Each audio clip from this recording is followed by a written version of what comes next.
current debate on the question, does God know the future, is itself a sign of how times have changed theologically.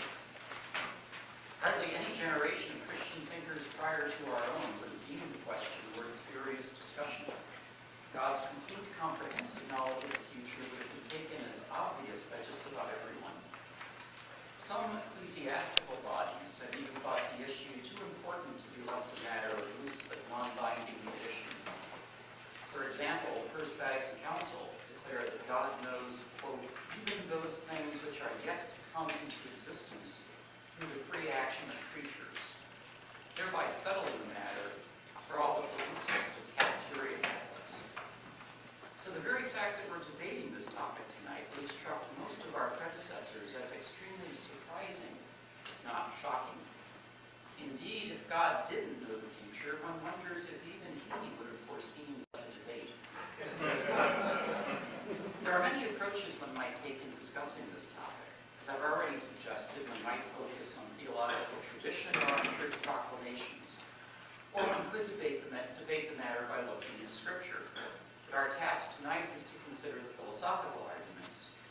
And while it's somewhat artificial to pretend that these different approaches to the question can be surgically separated, looking at the philosophical dimensions of debate is surely worthwhile. Let's first consider a very simple argument one can offer for concluding that God knows the future. It goes like this. There are truths about the future. Hence, anyone who is omniscient, that is, anyone who knows everything, must know truths about the future. But God is omniscient, so God knows truths about the future. This type of argument has a lot to be said for it, but it doesn't really get to the heart of the matter. For even today, hardly anyone would deny that God has some knowledge of the future. The question is whether God has complete comprehensive knowledge of the future, the kind of knowledge that almost everyone assumes he has in the past. And that question is one our simple argument as it stands doesn't settle. Now, I don't want to suggest that the simple argument is beyond repair. More complicated versions of it might well prove more potent. But searching for such versions is not the direction I wish to take tonight. Instead, I'll argue for God's foreknowledge by considering what the ramifications would be if God didn't know the future. If God lacked full comprehensive knowledge of the future, then he would also have to lack a type of knowledge that classical theists have long ascribed to him. Knowledge of what would happen if he were to act in various ways. Such knowledge would seem to be practical, action-guided knowledge, the kind of knowledge that would inform God's decisions as to what he should do. We can, somewhat artificially, think of such knowledge as answers to questions we can imagine God entertaining. Questions such as, what would happen if I, God, were to place this iguana in boiling water and allow the laws of nature to take their course? What would happen if I, God, were to create a truly indeterministic random number generator and let it generate? What numbers would come up? What would happen if I, God, were to put Adam and Eve in the garden and allow the serpent to tempt them? And so on. For any, if I were to do X antecedent, the claim goes, God knows the correct Y would result consequent. Let's call knowledge of such conditional truths is conditional knowledge. Now, I said a moment ago that if God lacked foreknowledge, he'd also lack knowledge of these what would happen if conditionals. That is, he'd also lack conditional knowledge. Why think the two kinds of knowledge are connected in this way? Because if an active God has complete conditional knowledge, there's no way he could lack complete foreknowledge. Suppose God knows for some specific X and Y that if he were to do X, Y would result. Suppose he also decides to do X. It just follows that he knows that Y will occur.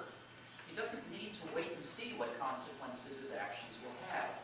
He knows what those consequences will be as soon as he combines his conditional knowledge with his own decisions as to what he himself will do.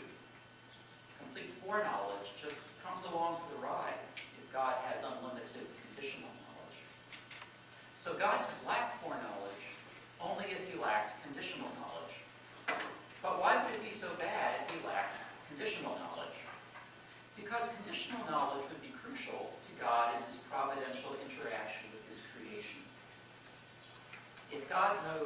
certainty what would happen if he were to take various courses of action, then he can act with confidence, knowing the full implications of anything he decides to do. He can know, for example, how Adam and Eve would freely react to those temptations in the Garden of Eden. And he can know that their culpa, their fault, could be rendered truly a felix culpa, a happy fault, through the free salvific actions of another man, his son, facing his own temptations in another garden. Take from God his conditional knowledge, and you initiate his providential control over his world. You render him a God who might try his best, but is constantly discovering that things aren't working out the way he hoped. He's constantly moving from plan A, plan B, to plan C, and so on. In a famous prayer, John Henry Newman said he can take comfort in the certainty that God knows what he is about. But a God who lacked conditional knowledge wouldn't really know what he was about. He'd be rather like the kindly, well-intentioned mechanic who looks quizzically at your malfunctioning car, tries to fix it by tightening something here, loosening something there, replacing this part, adjusting that part, and so on and so on. All the while draining your confidence with his repeated exclamations, "Let's see what happens if we try this." You might well admire the plucky back to the drawing board spirit the mechanic reveals in the wake of each failure. But you'd also wish you had a mechanic who knew what he was about. Just about everyone will agree that God has some conditional knowledge and hence some foreknowledge. It's not all that controversial to think that God knows what would happen to a tablespoon of salt if he were to place it in water, say, 3 hours from now. After all, it's physically determined that salt dissolved when placed in water. Knowing the nature of salt and the nature of water, God knows the salt has to dissolve if he places it in water and doesn't interfere with the natural course of events. So given that conditional knowledge, if God also decides that he's going to place the salt in water 3 hours from now, he knows a bit of the future. He knows that the salt is going to dissolve 3 hours from now. But some, let's call them opponents of unlimited foreknowledge, or HOOPs for short, HOOPs would argue things are very different with regard to undetermined events, such as free human actions. Given the nature of Adam, the nature of Eve, and the situation in which they were placed, HOOPs contend that there just is no fact of the matter as to what Adam and Eve would do. Part of what it means to be free is that there is no such fact. Hence, even if God knows he's going to place Adam and Eve in the garden, he can't know what it is that they'll do. And so, say the HOOPs, God doesn't have the unlimited comprehensive knowledge of the future that is often assumed. Now, it's not clear to me that the HOOPs attempt to separate determined future events from undetermined future ones. To say that God can know what the salt would or will do, but not know what Adam and Eve would or will do. It's not clear to me that that attempt is going to work. If there is no fact of the matter as to what free beings such as Adam and Eve would freely do if placed in various situations, it's hard to see how there can be any fact of the matter as to what God would freely do if placed in various situations. And if there are no facts about what God would do, then it's hard to see how God could have any knowledge of the future at all. Take our salt and water case again. For God to know that this tablespoon of salt will dissolve in 3 hours, he has to know 2 things. First, that he's going to place it in water 3 hours from now. And second, that he'll allow nature to run its course then. That is, that he won't miraculously intervene to